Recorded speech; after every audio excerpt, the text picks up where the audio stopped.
Mes chères consoeurs, mes chers confrères, sous vos applaudissements, je vais inviter à monter sur scène les anciens bâtonniers et anciens secrétaires. Monsieur le bâtonnier Georges Tonnet.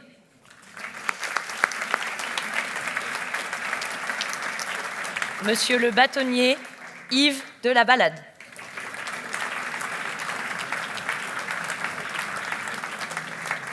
Monsieur le bâtonnier Manuel Ducasse.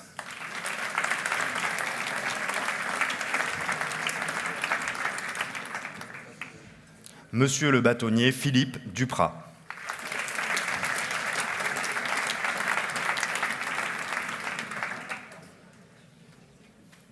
Monsieur le bâtonnier Michel Dufranc.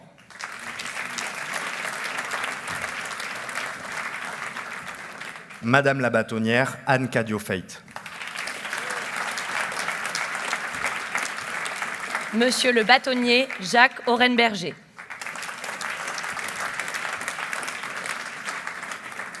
Mesdames, Messieurs, toujours sous vos applaudissements, j'appelle à présent les anciens secrétaires de la conférence du stage. Monsieur Patrick Trassard. Madame Christa Poulet-Ménard.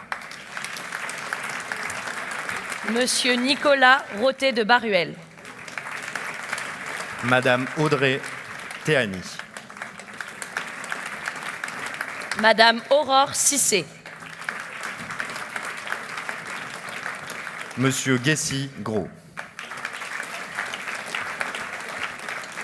Monsieur Antoine Mathias. Monsieur Félix Molteni. Et Monsieur le Président de la conférence, Grégoire Mouly.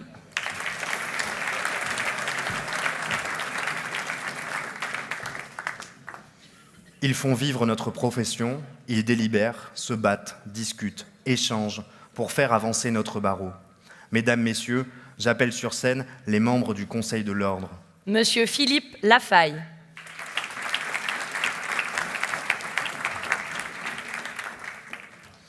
Madame Marie-Isabelle Théieux.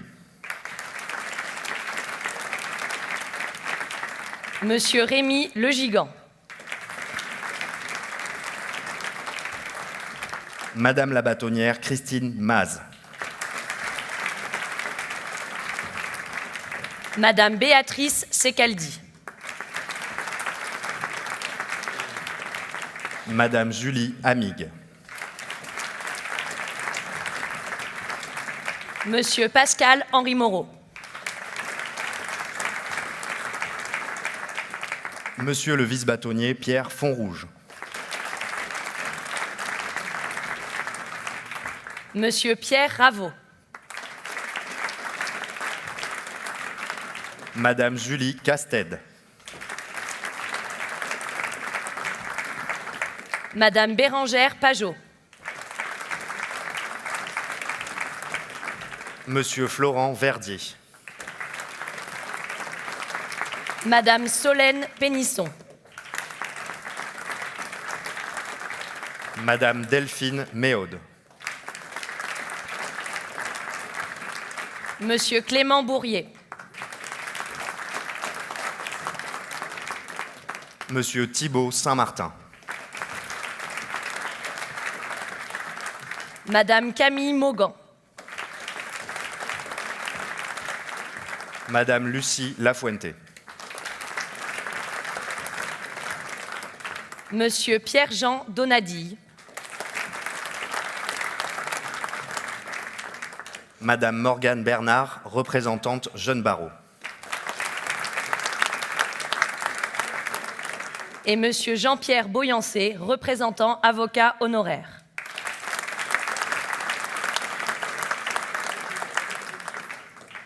Après ceux qui nous défendent, ceux qui nous représentent, il y a ceux qui incarnent notre barreau. Oui, il y a ceux dont l'éloquence, le talent ou l'engagement, et souvent les trois réunis, font briller notre barreau. J'appelle donc sur scène Monsieur le second secrétaire Jean-Baptiste Lavilloni.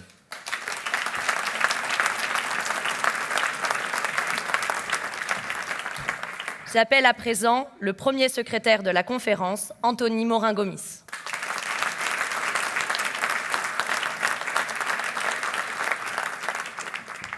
Madame la vice-bâtonnière élue, Marie Tastet.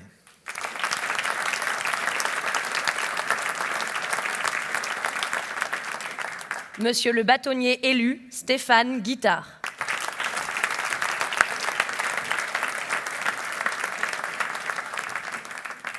Monsieur le vice-bâtonnier, Jérôme Delas.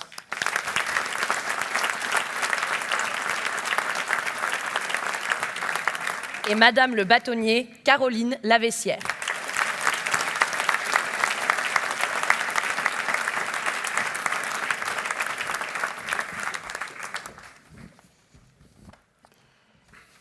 Monsieur Olivier Couvert-Castéra, président de la Cour administrative d'appel de Bordeaux. Madame Isabelle Gors, première présidente de la Cour d'appel de Bordeaux. Monsieur Éric Corbeau, procureur général près la Cour d'appel de Bordeaux. Madame Emmanuelle Perreux, présidente du tribunal judiciaire de Bordeaux. Monsieur Renaud Godel, procureur de la République près le tribunal judiciaire de Bordeaux. Monsieur Marc Salin, président du tribunal de commerce de Bordeaux.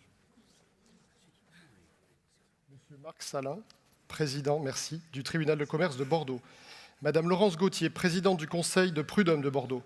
Monsieur Guillaume Puigonnier, chef de cabinet représentant Madame la directrice de l'École nationale de la magistrature, cher Guillaume. Madame Pauline Dubarry, substitute générale et secrétaire générale près la Cour d'appel de Bordeaux. Monsieur Philippe Passot, vice-président du tribunal de commerce de Bordeaux. Monsieur Vincent Lesclou, procureur général honoraire près la Cour de cassation, cher Vincent. Madame Laetitia Dautel, présidente du tribunal judiciaire de Libourne. Monsieur Loïs Rachel, procureur de la République près le tribunal judiciaire de Libourne. Monsieur le député Thomas Cazenave. Madame la députée suppléante Alexandra Martin. Madame la sénatrice Mireille Comte. Monsieur Patrick Guillemoto, représentant Monsieur le président du conseil régional, cher Patrick. Monsieur Pierre Urmic, maire de Bordeaux, cher Pierre. Madame Estélia Araez, représentante Madame la présidente du conseil national des barreaux, très chère Estélia.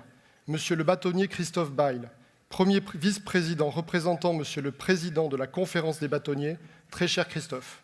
Monsieur le bâtonnier Serge Degas, vice-président de la conférence des bâtonniers, très cher Serge. Madame Lise Leborgne, représentant Monsieur le bâtonnier du barreau de Paris. Monsieur le vice-bâtonnier Frédéric Langlois, président de la conférence des bâtonniers du Grand Sud-Ouest, très cher Frédéric. Monsieur le bâtonnier Bruno Blanquer, ancien président de la conférence des bâtonniers et membre du Conseil national des barreaux, très cher Bruno. Monsieur le vice-bâtonnier Vincent Nuret, membre du Conseil national des barreaux, cher Vincent. Madame le bâtonnier Réjeanne Chaumont, membre du Conseil national des barreaux, chère Réjeanne. Monsieur le bâtonnier Jean Bruin, membre du Conseil national des barreaux, cher Jean. Monsieur le bâtonnier Michel Guichard, président du GIE Barotech et membre du Conseil national des barreaux, cher Michel. Madame le bâtonnier Agnès Ravassandre, secrétaire générale de la conférence des bâtonniers. Monsieur le bâtonnier Pierre-Dominique Choupe, ancien président du Conseil des barreaux européens. Monsieur Ismaël Sambaré, directeur exécutif de la Conférence internationale des barreaux.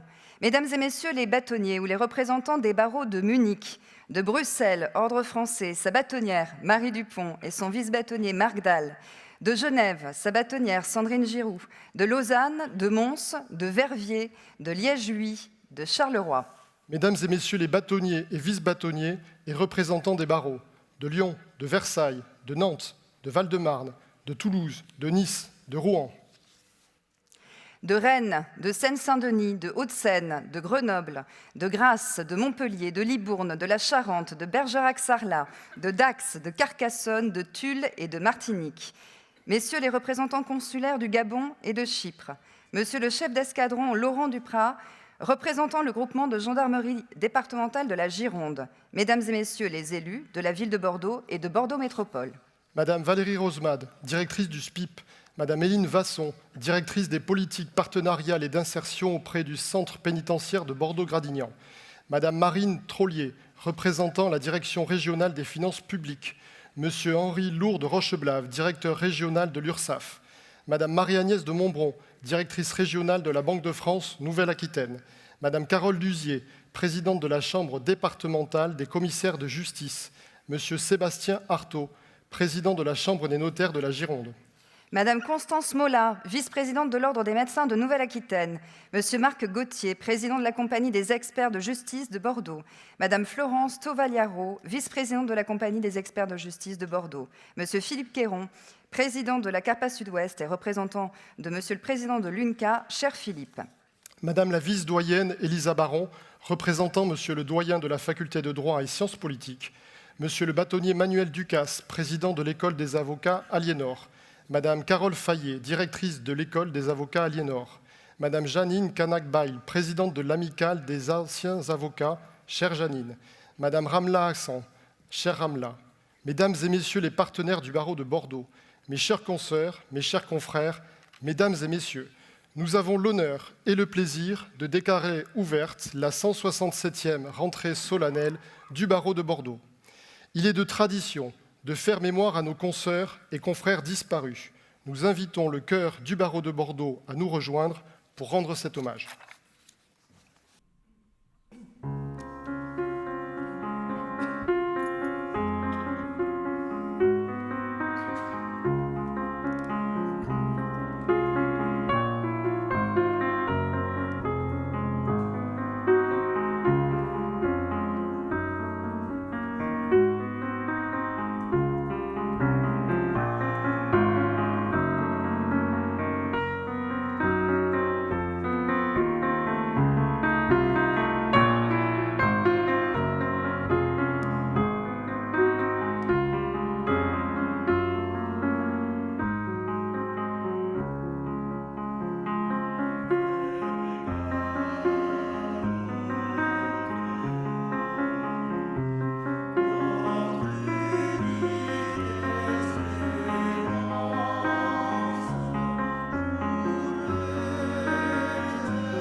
Mesdames, Messieurs, une rentrée solennelle digne de ce nom invite nos secrétaires de la conférence du stage à venir déclamer leur discours avec l'éloquence du torrent en crue, magnifié par la plume et déclamer le verbe haut. J'appelle donc celui que l'honneur oblige ce soir, M. Anthony Morin-Gomis, premier secrétaire de la conférence du stage, pour son discours intitulé « À l'ombre des grands chênes ».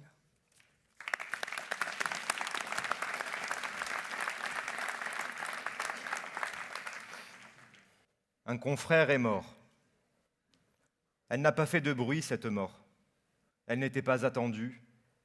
Elle n'a pas été annoncée en fanfare. Elle ne m'a pas dérangé, ni heurté ou bousculé. Elle était timide, cette mort. Elle m'a simplement interpellé par le son de la notification d'un nouveau courriel. Elle a fait la discrète et a choisi de recourir à une circulaire. Coincée entre la correspondance d'un justiciable et un rappel de l'URSSAF, elle rentre le ventre et retient son souffle. La circulaire était sobre et savait porter le deuil. Elle a abandonné le violet et s'était parée de noir. Ça affine. Elle se voulait minimaliste. L'identité du défunt, les années de naissance et de mort, la date, l'heure et le lieu des obsèques.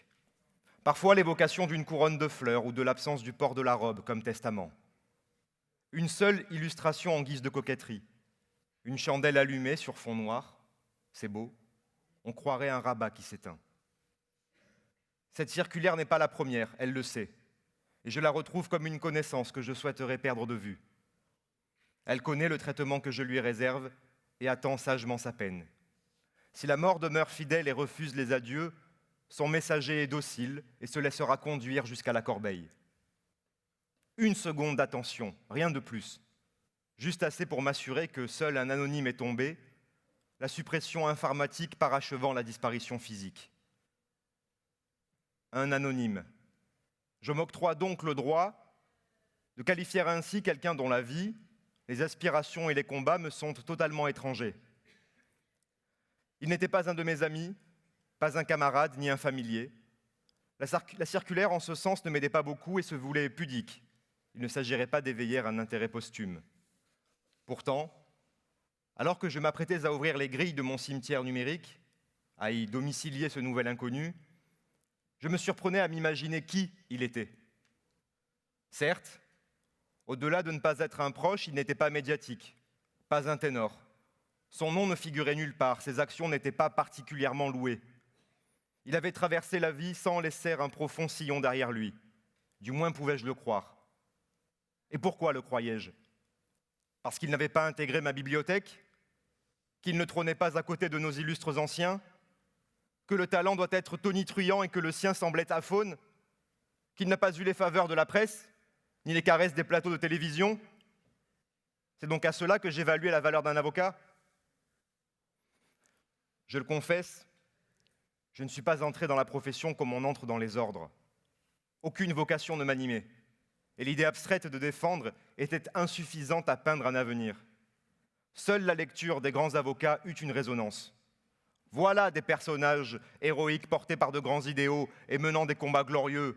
Enfin une vie tumultueuse, des nuits intranquilles, de multiples adversaires avec pour seuls alliés son intelligence, sa voix et une robe pour cotte de maille. Au surplus, ils étaient beaux. Beaux parce qu'ils étaient seuls. Et je chérissais cette solitude qui distingue. J'idolâtrais ces hommes, ces femmes, car eux ont su me dessiner un horizon. Mais quand vint le jour d'exercer, quand vint le moment de se lever, je ne trouvais aucun secours dans les livres et les interviews. Pas un mot sur la rédaction d'un acte, la façon d'interroger un témoin, un expert, de sentir l'audience. Pas une réflexion sur une stratégie à adopter, les écueils à éviter, la construction d'une crédibilité. Pas une ligne sur l'intérêt d'une nullité ou la gestion d'un incident. Je pouvais m'épuiser les yeux sur des journaux intimes, des romans, des essais, des biographies. Je pouvais m'assourdir des heures durant, de vidéos, de podcasts, tentant d'extraire l'essence de ce que doit être un avocat au quotidien, un avocat du quotidien. Mais en vain. Dans une profession comme la nôtre, la transmission incombe généralement à notre patron. Je suis donc parti en quête d'un mentor. Je l'imaginais grand, la voix forte, le verbe haut, la raison sous le bras et le courage en bagage. À la fois débordé mais disponible, passionné mais flegmatique, loquace mais laconique, solitaire mais mondain parfois. Curieusement, je ne l'ai pas trouvé. Car en réalité, je ne cherchais pas un guide, mais 10. Alors j'ai arrêté d'attendre et j'ai trouvé. C'était là, sous mes yeux, tous les jours, à la machine à café, dans les couloirs, dans les salles d'audience, sur la passerelle, à l'occasion d'un SMS tardif ou d'un appel matinal. Des dizaines de mains tendues, de conseils prodigués, de regards bienveillants, de paroles réconfortantes, d'expériences partagées au profit de celui qui doute. Ces innombrables robes noires ne dessinent pas l'horizon, certes, mais elles tracent le chemin. Elles se dressent à chaque intersection et conduisent le jeune avocat que je suis un peu plus loin. Boussoles épisodiques, mentors d'un instant, ils inscrivent la transmission dans un partage par capillarité. Parfois, ils n'ont pas même conscience qu'ils sont observés. Ils ignorent être des exemples à défaut d'être des légendes. Ces confrères sont indistinctement commis d'office ou désignés. Leur buste ne sera pas exposé en haut des escaliers de la cour d'appel. On ne renommera pas un amphithéâtre en leur honneur. Il est probable qu'aucun prix ne portera leur nom et qu'ils ne seront pas parrains d'une promotion de magistrat. Mais qu'importe.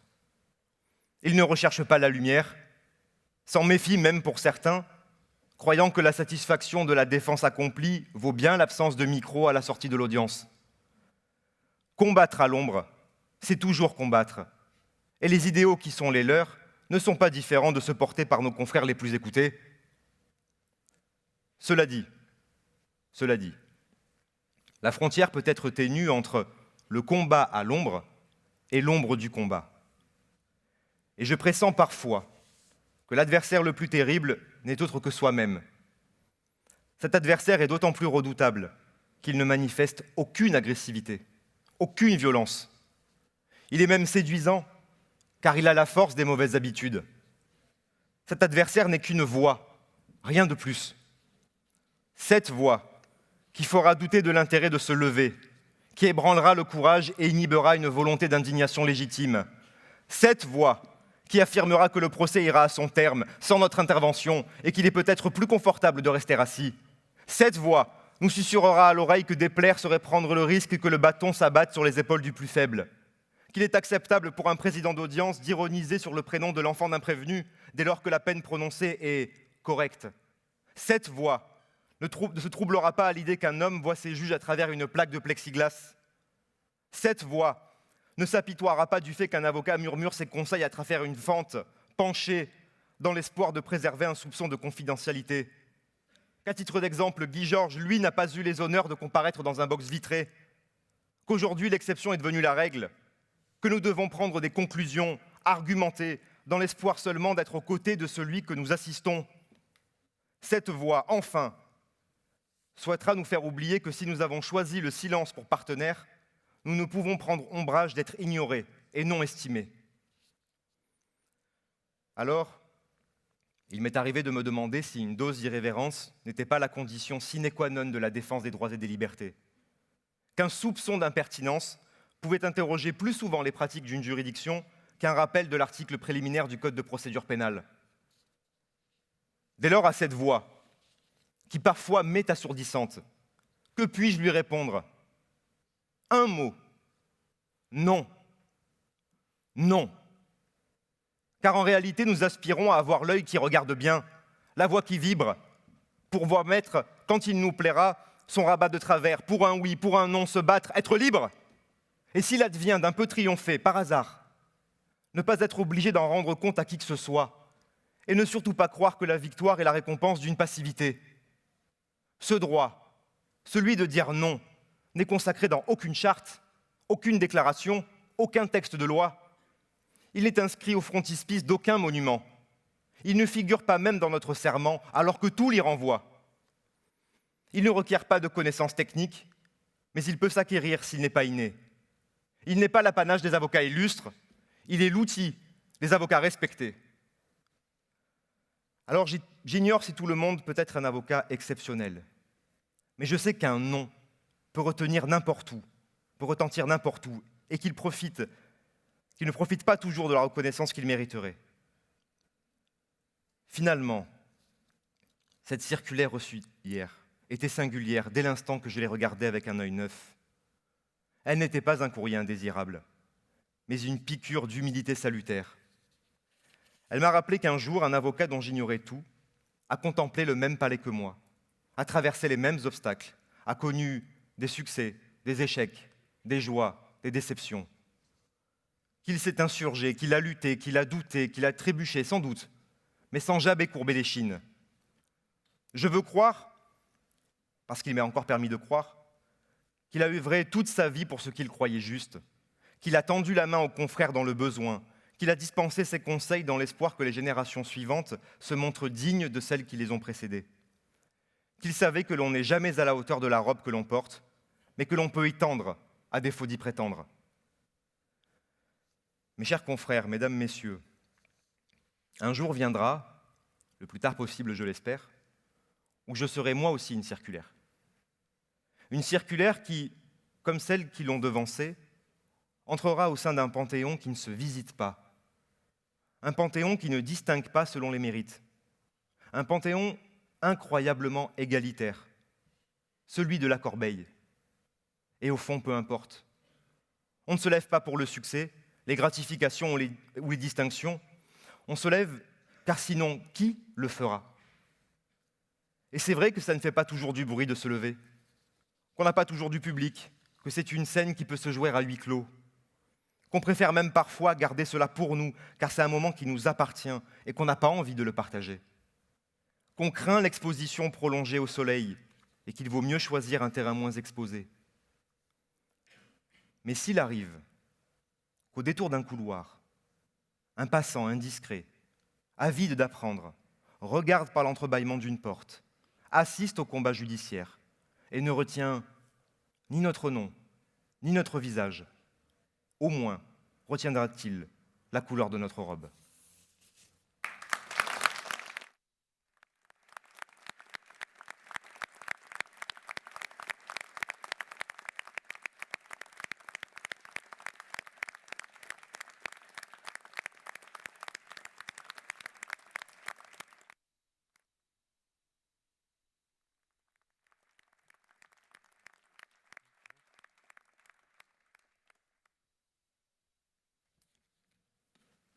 Mes chères consoeurs, mes chers confrères, s'il y a un premier, c'est qu'un second le suit de près. Dans une lignée qu'il doit honorer, et sans aucun doute qu'il participe à nous faire briller, mesdames, messieurs, j'appelle monsieur le second secrétaire de la conférence, Jean-Baptiste Lavillenie, pour le discours, l'heure du discours.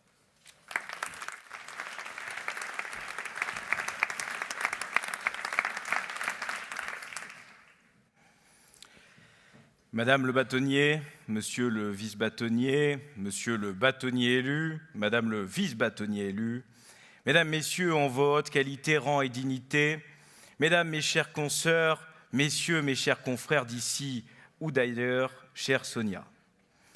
Il m'a été confié l'insigne honneur de discourir ce soir devant vous. Quelle souffrance!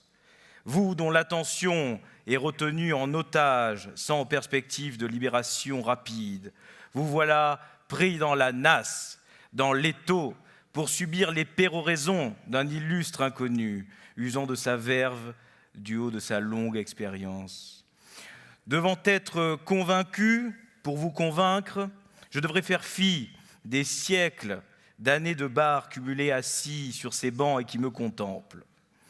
Nous pourrions, dans une forme de sadomasochisme d'usage, moi prenant du plaisir à vous voir souffrir, et vous prenant plaisir à penser à la critique acerbe qui, à l'heure du banquet, finira de m'achever, envisager de porter le verbe sur un sujet léger, de vous rassurer sur le droit international, que je sais pérenne, de vous rassurer sur la situation par-delà le monde de nos confrères qui tous se portent bien, de la fin proche de l'indigence de Thémis, de l'état stable de nos institutions, qui, à 19h04, tiennent encore.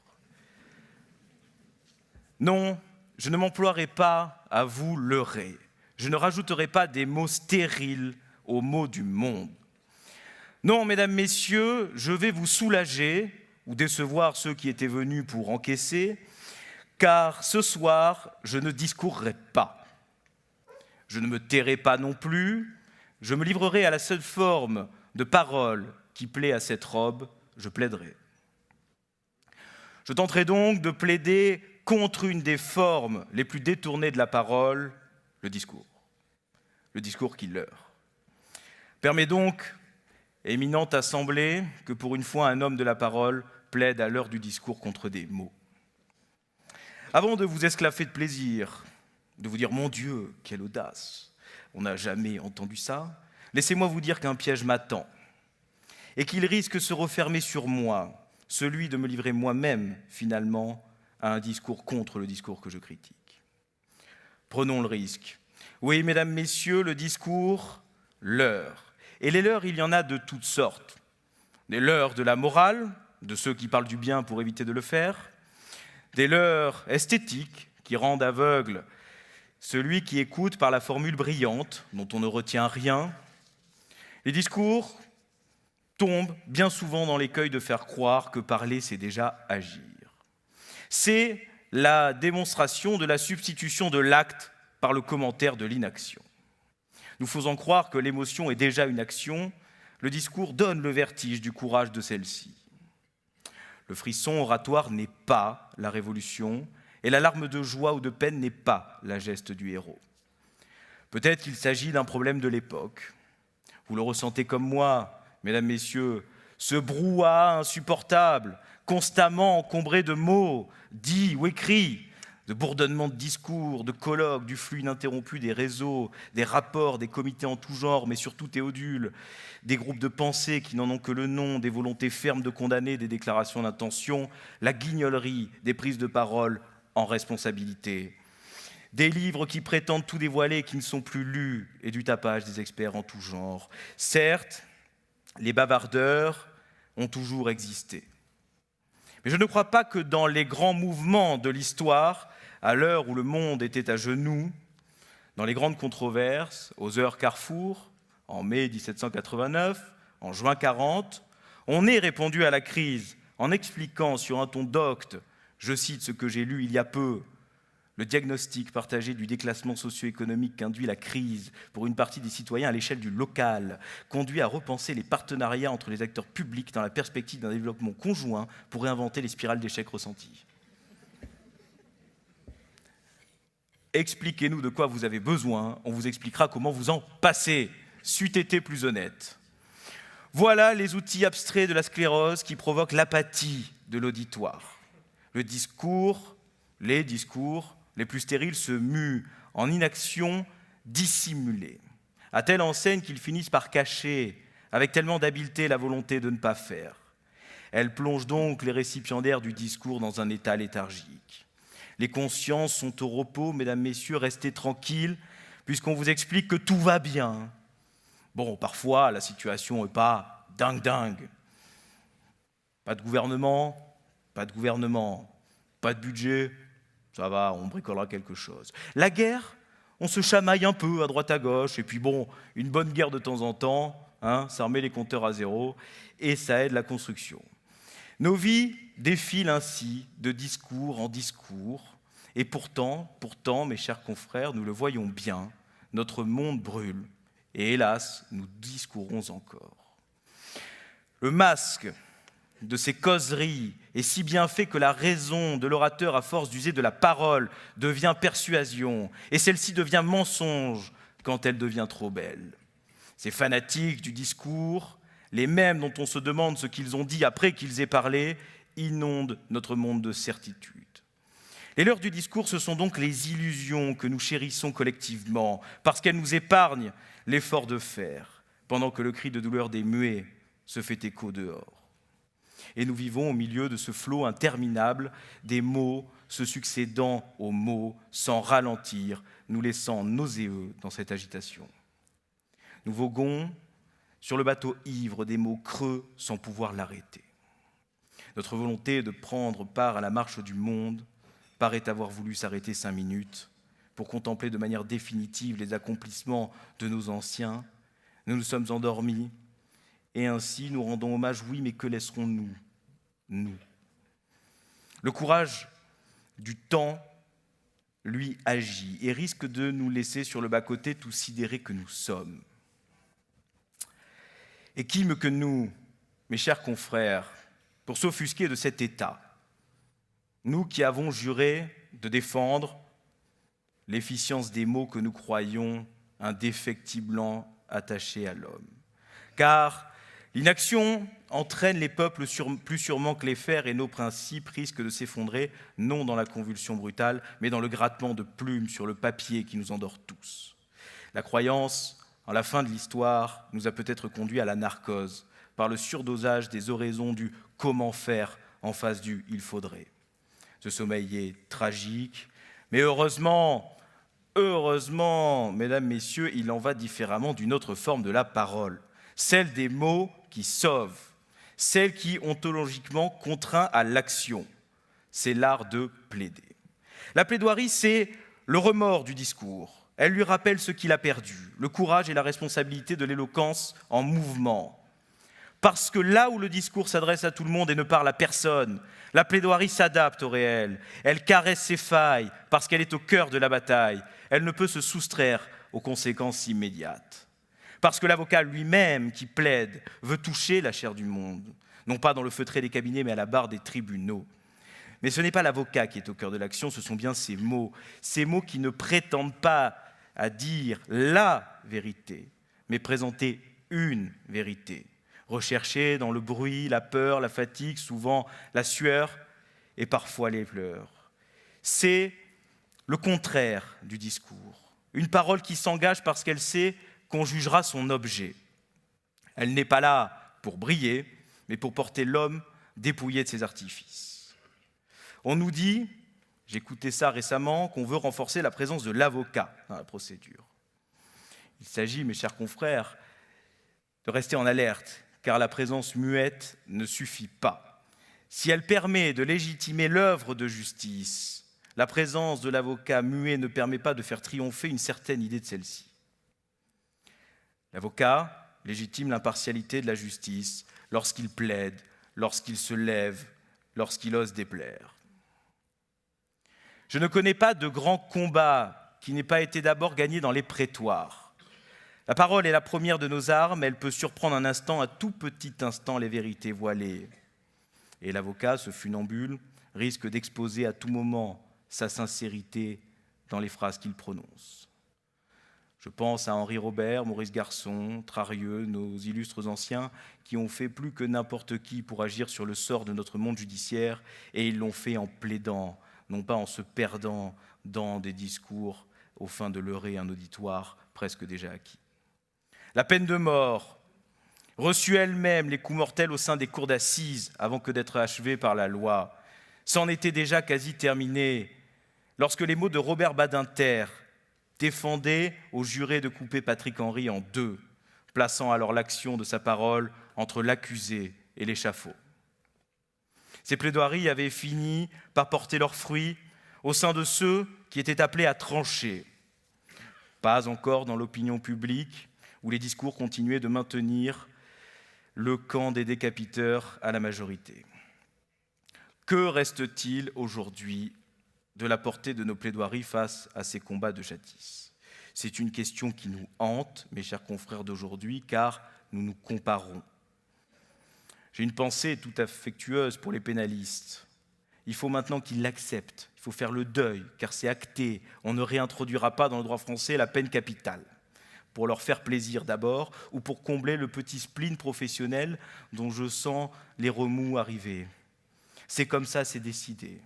Alors, si 20 ans plus une période de sûreté, ça ne vous excite pas assez, bientôt, rassurez-vous, les cours criminels pour les mineurs, dès 6 ans, avec détention provisoire en QHS, mandat de dépôt, exécution provisoire parce que c'est la loi, et bonjour pour aller pleurnicher sur les traumas de l'enfance.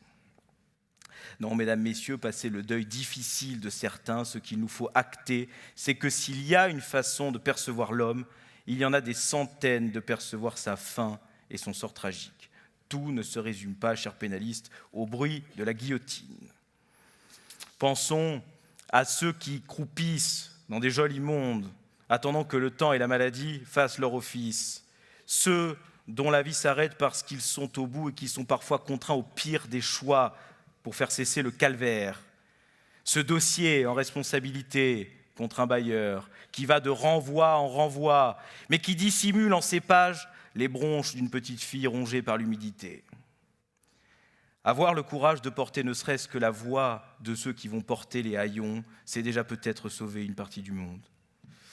Alors vous me direz, effectivement, par esprit d'exactitude, est-ce qu'il est nécessaire de plaider des dossiers à moins de 10 000 €? Est-ce qu'il faut aller plaider devant les juridictions soviéto-marxistes qu'on appelle les conseils de prud'homme? Je vous laisse en discuter après. Pour les besoins de la plaidoirie, disons que oui. Plaidons partout pour maintenir encore le rang d'une certaine idée de la parole, chers confrères. Alors, j'ai plaidé contre le discours, mesdames, messieurs, mais je l'ai fait surtout pour ceux qui sont là dehors, tout près de nous, plongés dans le coma du verbe creux, mais aussi pour ceux qui nous entendent bien plus loin, au fond des cachots, parce qu'ils ont parlé et qu'ils pensent que le monde s'est arrêté. Nous devons réaffirmer notre volonté de ne pas être dupes face au discours de ceux qui crient ici contre notre robe et qui sont les alliés de ceux qui crient là-bas, car ils ont intérêt à la faiblesse de ce que nous sommes. Notre devoir, c'est de choisir face à la vacuité des paroles sans acte, les mots qui pèsent plus que les mots qui ne plaisent, les mots courageux et sincères qui vont se jeter au cœur de la lutte, ceux du torrent qui est en nous et qui se reflètent dans les yeux de celui pour lequel nous parlons, que les choses finissent bien ou mal, avec ou sans nos robes sur le dos, au milieu des ruines s'il le faut. Face à ces mots sans portée qui submergent notre monde, notre rôle ne changera pas, parce qu'il ne doit jamais changer tant qu'un cœur d'avocat battra pour animer le verbe des justes causes. Peut-être que ce que je vous ai dit dans cette respiration commune n'est finalement qu'un discours de plus. Mais si le piège s'est refermé et s'il peut à minima donner envie d'agir à ceux qui se taisent, alors il aura leurré utilement. Je conclurai par vous dire,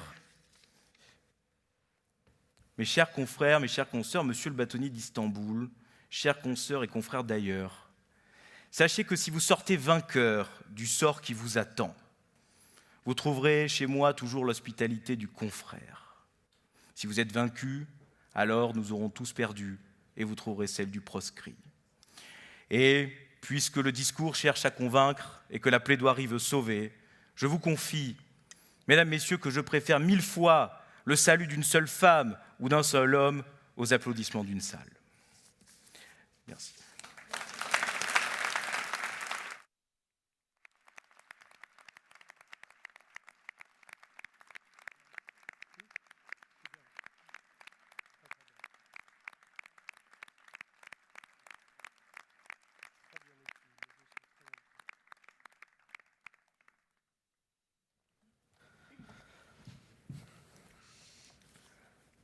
Mesdames, Messieurs, sans aucun doute qu'ils pourront faire mieux que nous le bilan de leurs actions. Sans aucun doute que leur mandat rime avec détermination et promesses tenues. Nous pouvons le dire, je le crois, il a été un immense honneur de les avoir comme bâtonniers et comme soutien indéfectible de la conférence durant leur mandat. Mesdames, Messieurs, je vous demande d'applaudir pour leur discours Madame le bâtonnier Caroline Lavessière et Monsieur le vice-bâtonnier Jérôme Delas.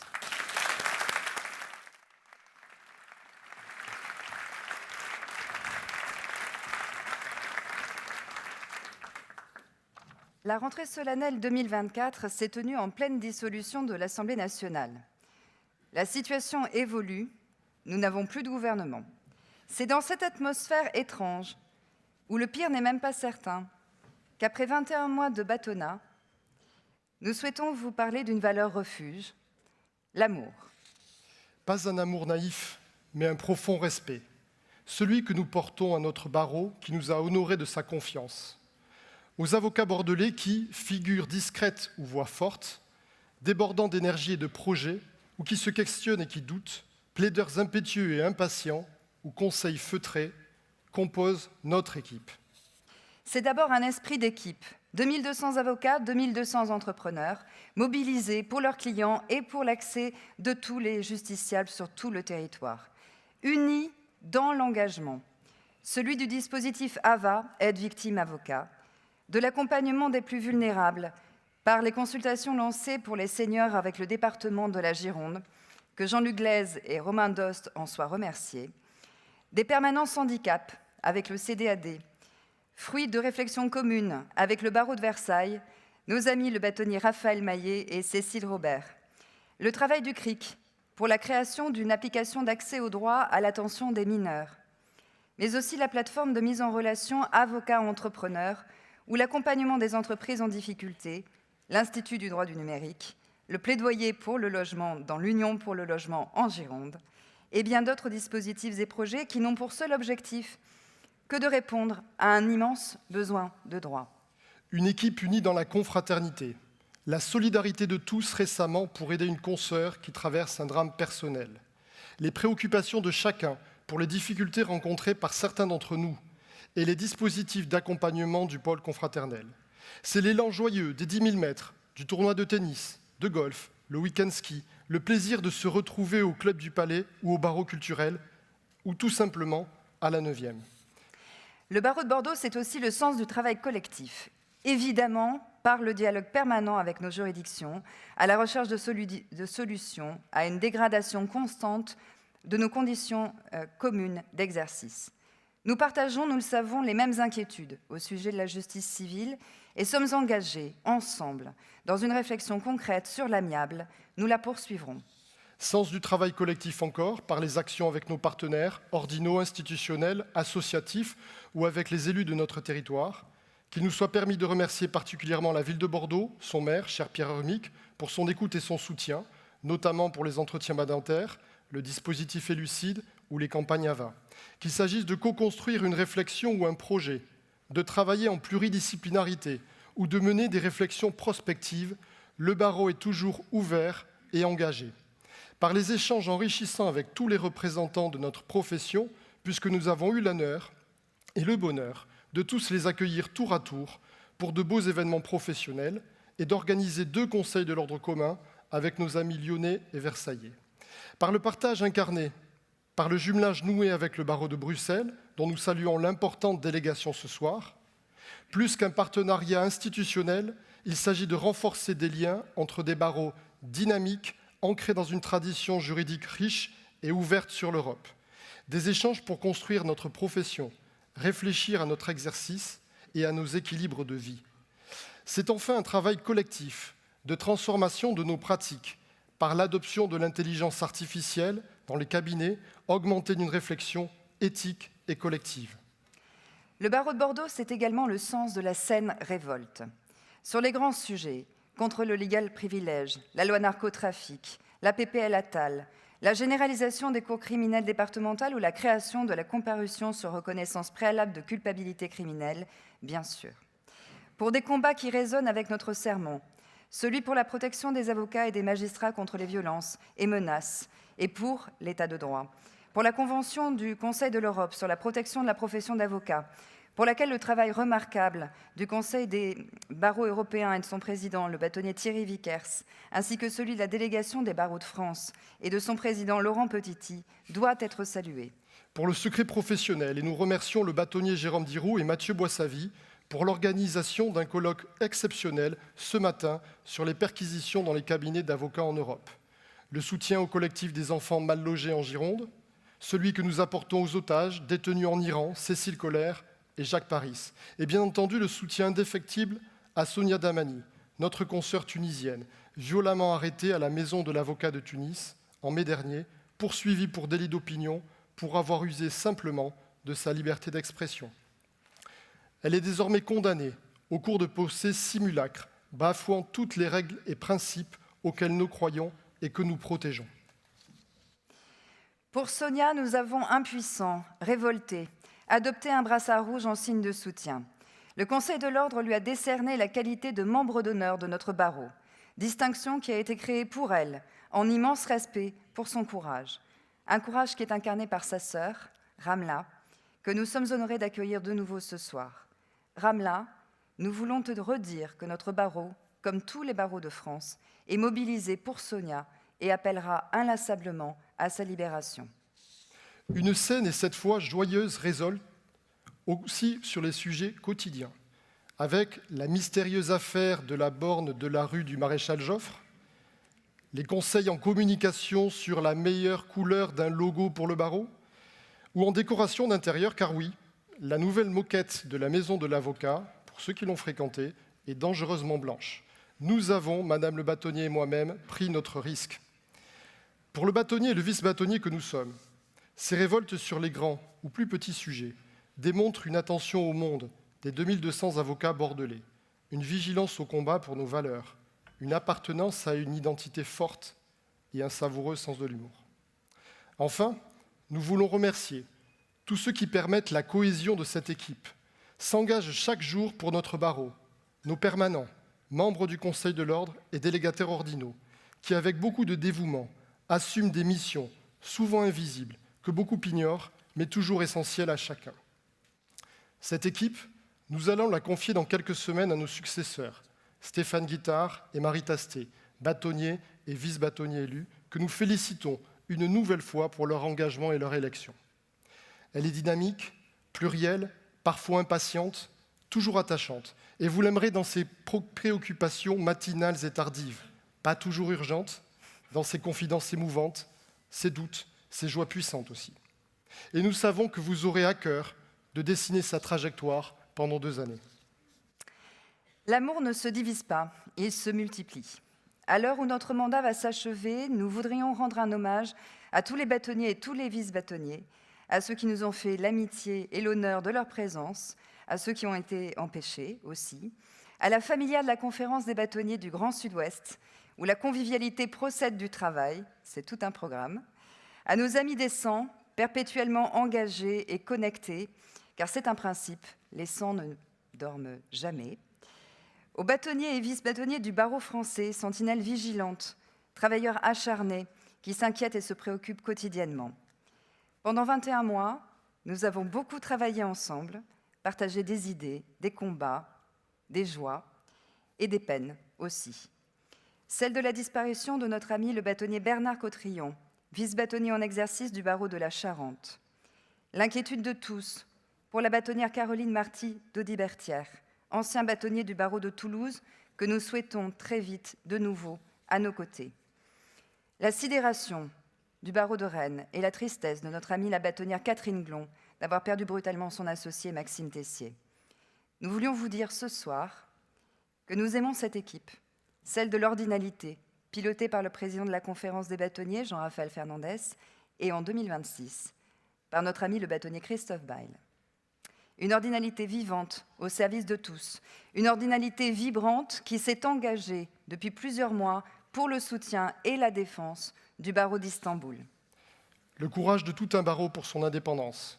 60 000 avocats, derrière leur bâtonnier Ibrahim Kaboglou et son conseil de l'ordre, tous mis en examen pour un délit d'opinion.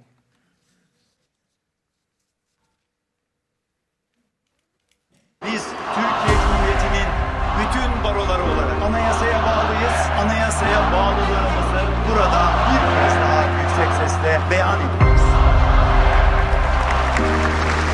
Biz umutluyuz. 200 bini aşkın avukatla anayasal düzeni sahipleniyoruz. Ne pahasına olursa olsun savunuyoruz.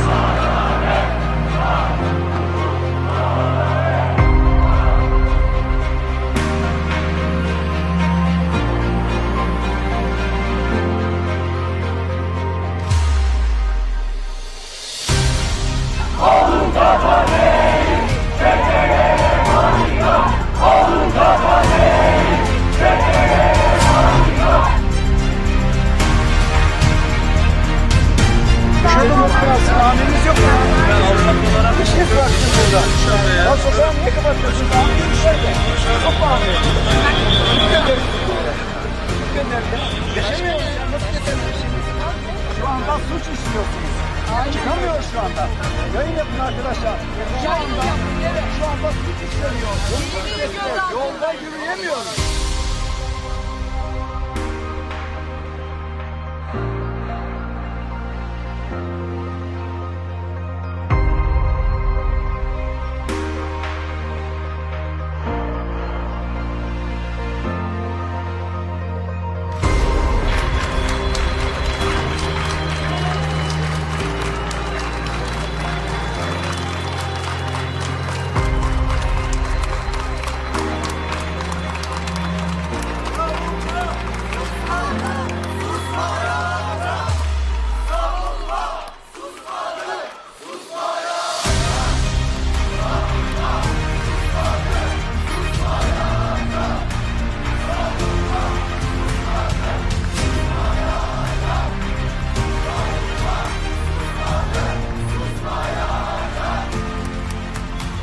kolluk güçlerine konusu suç teşkil eden emri verenler ve anayasa madde 137'ye göre bu emri uygulayanlar sorumluluktan kurtulamazlar. Her şeye karşı Türkiye'de 200.000 avukat Türkiye'nin bugününün ve yarının umududur. Bugün uğradığımız bu hukuk dışı saldırılar karşısında geri adım atacağımızı zannedenler yanılıyorlar. Çünkü biz hukuka daha çok sarılacağız. Hiçbir zaman bu hukuk dışılığı kanıksamayacağız, meşrulaştırmayacağız, kabul etmeyeceğiz. Biz hukuk yolunda herkes için her zaman, her yerde hukuk yolunda ilerlemeye devam edeceğiz. Cher Ibrahim,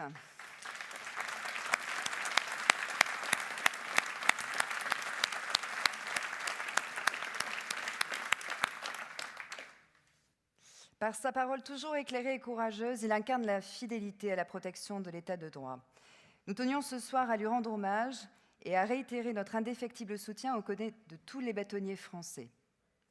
Par son engagement, il nous invite à garder en nous une part d'intranquillité, celle qui nous empêche de céder, celle qui nous empêche de renoncer, celle qui nous empêche de nous taire. Très bonne rentrée solennelle à toutes et à tous.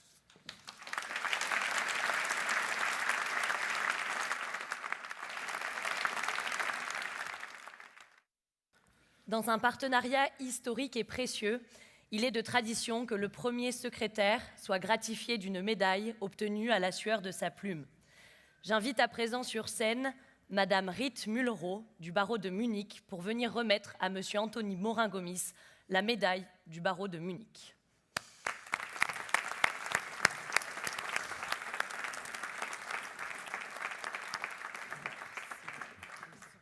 Bonjour madame, merci. Non, pas celui-là. Non, vas-y toi.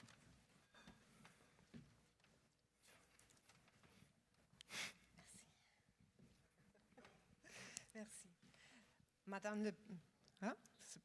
Ok. Madame le bâtonnier, Monsieur le vice-bâtonnier, chers consoeurs, chers confrères, mesdames et messieurs, c'est pour moi un immense plaisir et un grand honneur de m'adresser à vous ce soir. Au nom du barreau de Munich, à l'occasion de la rentrée solennelle du barreau de Bordeaux. C'est ma première visite ici. Je suis donc d'autant plus heureuse de découvrir votre magnifique vie et de faire votre connaissance. Et là, je ne parle pas très bien le français. Je ne parle pas rien le français. Et je vous prie donc de bien vouloir m'excuser de lire mon discours ce soir. En ce temps politique mouvementé, la coopération au sein de notre profession, notamment au-delà des frontières, rêve une importance croissante.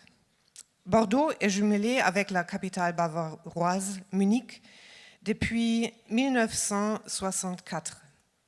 Depuis le 1er janvier 1986, nos deux barreaux sont également liés par un partenariat.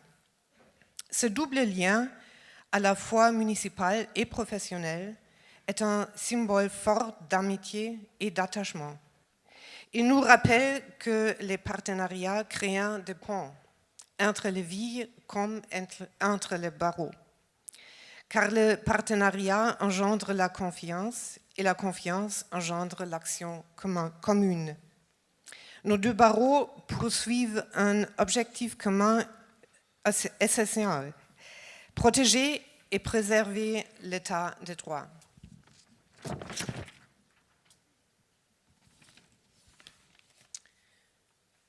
Une démocratie forte est fondée sur des principes clairs.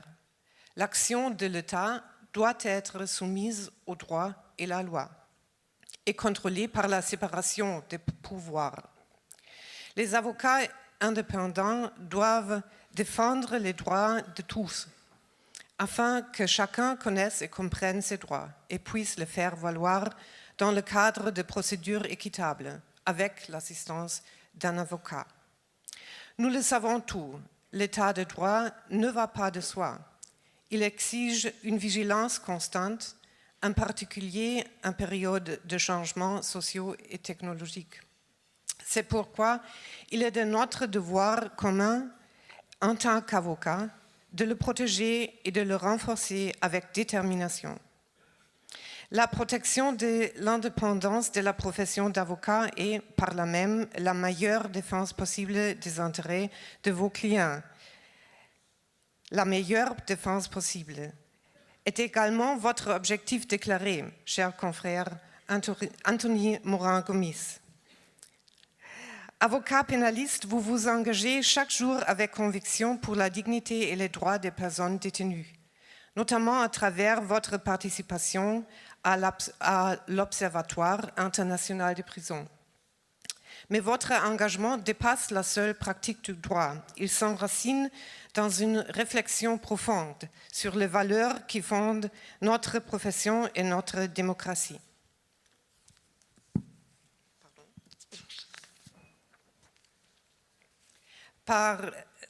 Votre discours a mis en lumière ce qui demeure essentiel, l'unité, la responsabilité partagée et la défense de l'état de droit. Cette alliance d'esprit, d'engagement et d'éloquence vous a valu à juste titre la victoire du concours de plaidoirie. C'est donc avec un grand plaisir, conformément à une belle tradition, que je vous remets ce soir, au nom de tous mes collègues du barreau de Munich, la 19e médaille et l'insigne d'honneur du barreau de Munich, ainsi que ce certificat. Je vous adresse, Maître Morin-Gomis, mes félicitations les plus sincères et les plus chaleureuses. Et je remercie toutes et tous de votre attention et souhaite à cette rentrée solennelle une suite riche d'inspiration et de rencontres. Vive l'amitié entre Bordeaux et Munich. Merci.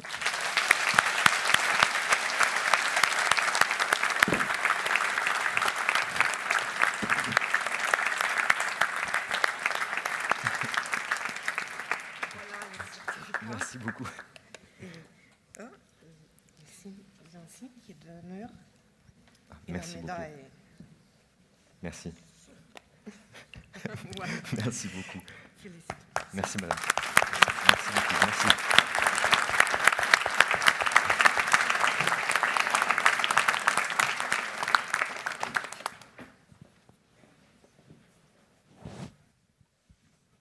Pour la prochaine récompense, je vais appeler Monsieur le Président de la conférence du stage, Grégoire Mouly.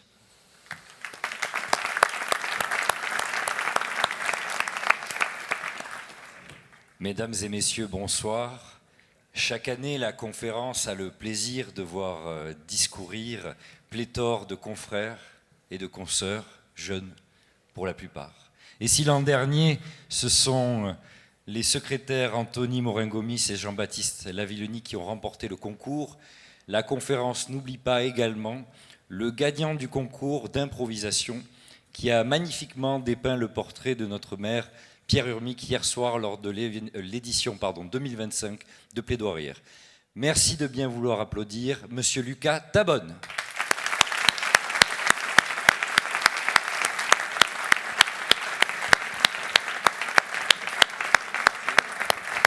On la boira ensemble.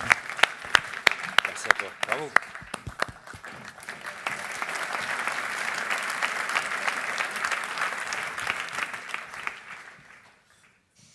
Mesdames, Messieurs, on y arrive. Entendez comme moi le doux bruit du liège qui quitte le verre exquis d'une bouteille pétillante. Oui, le champagne approche. Mais sans eux, cette rentrée ne serait pas digne de ce nom. Sans eux, le faste et le bonheur de cette soirée ne seraient que fantasmes. Je vous demanderai donc d'accueillir chaleureusement nos partenaires. Soutien indéfectible pour notre barreau, pour nos confrères. J'appelle donc Madame la directrice du CIC Sud-Ouest, Madame Christelle Dantrat.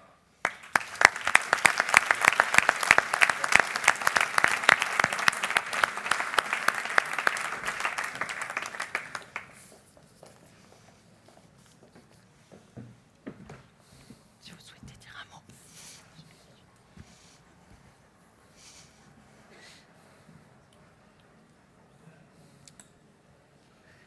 Mesdames, Messieurs, maîtres, quelle pression de passer après ces grands orateurs. C'est un immense plaisir et une vraie émotion d'être présente pour moi pour la première fois à cet événement aussi prestigieux que la rentrée solennelle du barreau de Bordeaux. En tant que partenaire fidèle du barreau, le CIC Sud-Ouest est fier d'accompagner chaque année ce moment fort, à la fois solennel et porteur de sens. J'ai pensé à ce moment où je me retrouvais devant vous, où j'ai 1 minute pour vous parler. Et je me suis dit à quel point vos métiers et ceux des banquiers se ressemblent. Et oui, ne soyez pas déçus. Nous partageons la même exigence, la même rigueur, la même responsabilité, et nous sommes tous deux bousculés par l'arrivée de l'intelligence artificielle dans nos métiers. Soyons confiants. J'ai eu l'immense plaisir de rencontrer Caroline Lavessière et Jérôme Delas. Et j'ai pu constater à quel point les actions du barreau de Bordeaux sont modernes, innovantes, dans un monde en pleine transformation, c'est vrai, mais avec cette volonté profonde de conserver ce qui fait le sens profond de vos missions qui viennent d'être décrites. Comme vous, le CIC Sud-Ouest et nos équipes s'engagent avec conviction dans la lutte contre toutes les formes de discrimination, pour la protection des personnes vulnérables et des seniors, et dans la prévention des violences faites aux femmes. Ces combats, ils nous rassemblent. Nous les avons partagés lors de plusieurs déjeuners. Car ils traduisent la même volonté, celle d'une société plus juste, plus responsable et plus humaine. Mesdames, Messieurs, maîtres, ne doutons pas. Votre rôle est central dans une société qui parfois et de plus en plus dysfonctionne. Vous êtes les garants, nos garants, d'une démocratie vivante et éclairée. Je suis confiante de vous voir là, ce soir, si proche de nous. Au-delà de ces mots, pour partager régulièrement des moments professionnels et personnels avec plusieurs d'entre vous, ici présents, ce qui caractérise votre force, comme seul de nous, banquiers, c'est cette qualité relationnelle, cette écoute, cette empathie, ces stratégies co-construites en nous écoutant. Aucune intelligence artificielle ne pourra jamais vous remplacer sur ce modèle. Je tiens à remercier chaleureusement les équipes du CIC Sud-Ouest qui accompagnent à travers l'Agence du Palais qui vous est entièrement dédiée et Carole qui m'accompagne ce soir. C'est enfin dans un immense plaisir pour nous de remettre ce soir Anthony Morin-Gomis, premier secrétaire, et Jean-Baptiste Lavillenie, second secrétaire, pour leur réussite, leur engagement exemplaire, qui font écho à nos valeurs de culture, de mérite et d'excellence. Sincères félicitations à vous deux.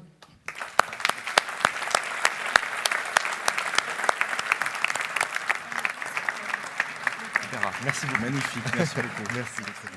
Merci. Oh, pardon, je t'en prie. Avec plaisir. On a le droit. Merci.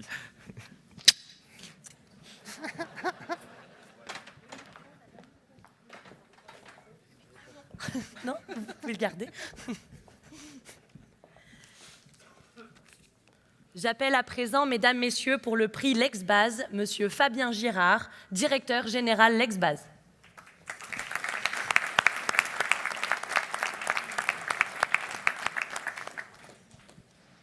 Bonsoir à toutes et à tous. Cette année, Lexbase est fier d'offrir au premier et au second secrétaire de la conférence un accès d'1 an illimité à l'Exbase et l'Exbase d'intelligence artificielle. Pardon ? Ah, excusez-moi, on me dit dans l'oreillette que tous les avocats de Bordeaux ont déjà accès depuis le 1er septembre à l'Exbase et l'Exbase intelligence artificielle. Ils rejoignent ainsi la cinquantaine de barreaux 26 000 avocats qui ont décidé de lutter contre la fracture digitale. Merci, les membres du Conseil de l'Ordre, Madame la bâtonnière, Monsieur le vice-bâtonnier, et évidemment la CARPA. Ah oui, pour utiliser les outils de chatbot conversationnel pour augmenter, pour accéder à l'excellence doctrinale et à l'état de l'art en matière technologique. Bon, très bien. Bah, écoutez, du coup, je vais vous offrir... qu'est-ce que j'ai ici ? J'ai 20 heures de formation. 20 heures de formation à Alex Learning qui va permettre de choisir parmi la centaine de formations, de parcours, de webinaires de notre catalogue pendant les 2 prochaines années. Voilà. Donc tout ça pour vous permettre de gagner en expertise et en compétences. Félicitations à vous. Merci.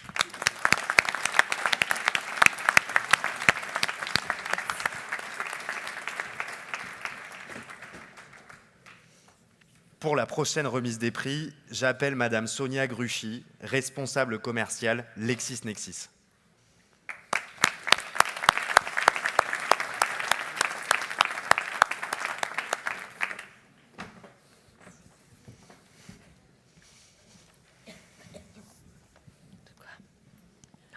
Madame le bâtonnier, Monsieur le vice-bâtonnier, chers membres, Monsieur et Madame, tous les conseils de l'ordre, pardon.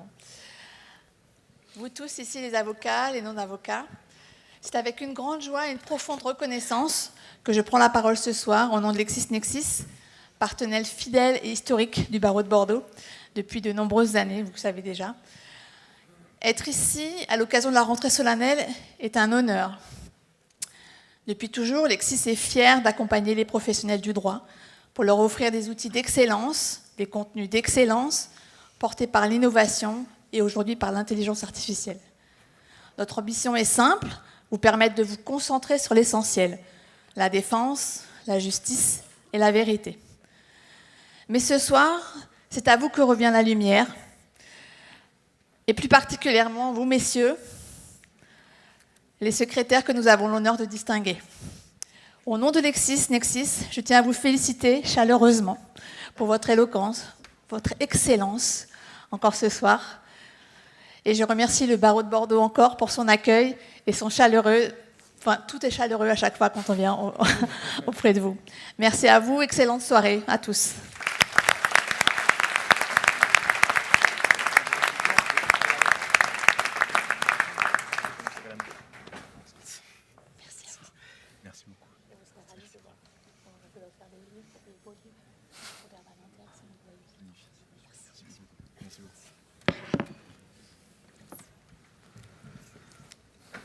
Pour remettre le prix Doctrine, j'appelle Monsieur Carrère, directeur général.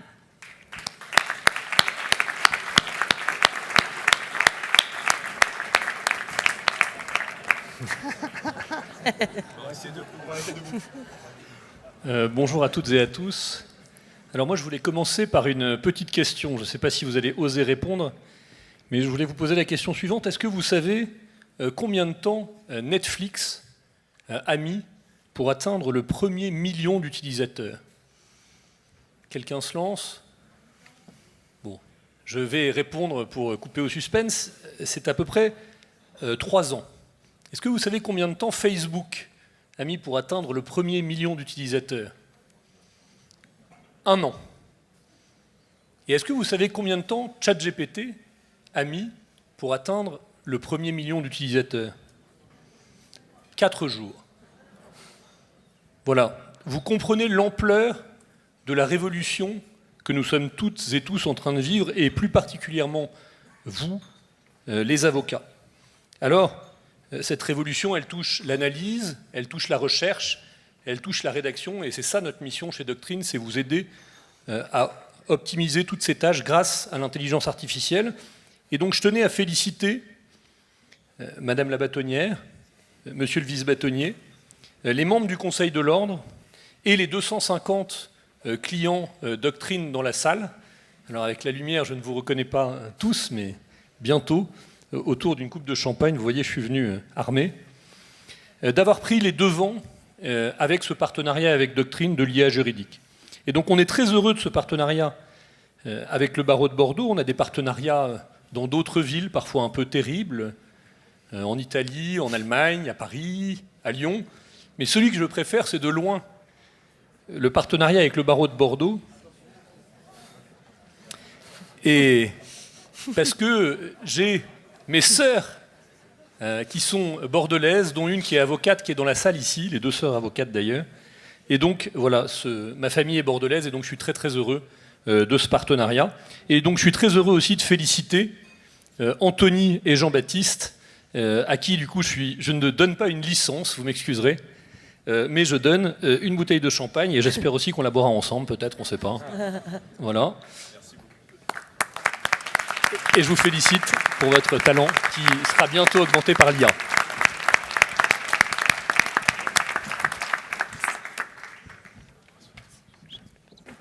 Mesdames, Messieurs, j'ai une bonne et une mauvaise nouvelle. La mauvaise nouvelle, c'est qu'il nous reste 13 partenaires. La bonne nouvelle, c'est qu'ils ne sont pas présents, mais que je dois les remercier.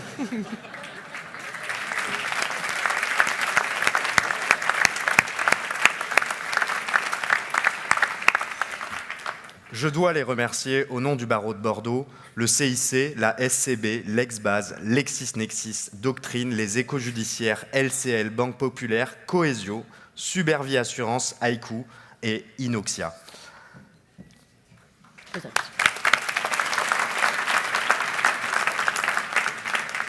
Cher Hugo, c'est moi aussi avec une profonde émotion que je tenais à te remercier car nous avons partagé ce soir la scène pour la dernière fois. Merci pour tout. C'était très émouvant d'avoir été à tes côtés pendant cette année de secrétariat. Ma chère Claire, ce fut un honneur d'être à tes côtés. Mesdames, Messieurs, il est l'heure d'enlever un peu de solennité à cette rentrée. Mesdames, Messieurs, l'audience solennelle est levée et nous vous souhaitons à tous une très belle soirée.